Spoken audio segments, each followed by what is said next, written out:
कुछ नेता सत्ता के इतने भूखे होते हैं कि वो किसी भी हद तक जा सकते हैं अपनी कुर्सी बचाने के लिए। इतिहास में इसके ढेर सारे उदाहरण मौजूद हैं दोस्तों। साल 1933 में जर्मन पार्लियामेंट पर आग लग गई थी।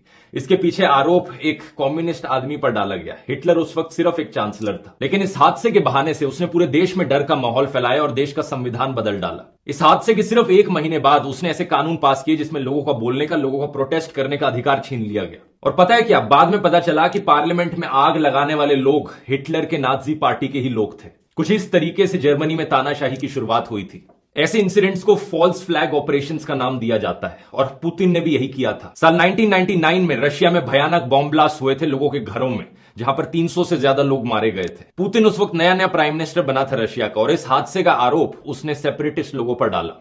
लेकिन इन हादसों का इस्तेमाल किया जाता है पूरे देश में डर का माहौल फैलाने के लिए, यह दिखाने के लिए कि देश खतरे में है सेपरेटिस्ट लोगों से और अगर देश को कोई बचा सकता है तो वो पुतिन ही है। कुछ ही महीने बाद पुतिन देश का प्रेसिडेंट बन जाता है। बाद में पता चलता है इन बॉम्ब ब्लास्ट के पीछे रशियन इंटेलिजेंस एजेंसीज का हाथ था। वहां के ऑपोजिशन ने मांग भी उठाई थी कि इन बॉम्ब ब्लास्ट में एक पार्लियामेंट्री इन्वेस्टिगेशन हो, लेकिन पुतिन ने नहीं होने दी। एक इंडिपेंडेंट पब्लिक कमीशन भी बनाया गया था, लेकिन उसके 2 मेंबर्स की मिस्टीरियस सर्कमस्टांसेस में मौत हो गई और तीसरे को जेल में डाल दिया गया। कई हिस्टोरियंस मानते हैं कि इन बॉम्ब ब्लास्ट के पीछे पुतिन का खुद का ही हाथ था। यही चीज हाल ही में भी देखने को मिली, जो हमला हुआ था इसी साल रशिया में। यूएस इंटेलिजेंस एजेंसीज ने रशिया को बताया था कि हमला हो सकता है, लेकिन रशियन एजेंसीज ने कुछ नहीं किया। वैसे पुलवामा हमले के बारे में भी हमारे पास इंटेलिजेंस इनपुट मौजूद थी, लेकिन फिर भी सीआरपीएफ के जवानों को एयरलिफ्ट नहीं किया गया। याद है ना सत्यपाल मलिक ने क्या कहा था इसके बारे में? और आज तक ये नहीं पता चल पाया कि वो आरडीएक्स आया कहां से था। आज इलेक्शन का समय चल रहा है दोस्तों, तो मैंने सोचा ये चीजें आपको बता दूं। डर दिखाकर कोई आपके दिमाग की पॉकेट ना मार ले,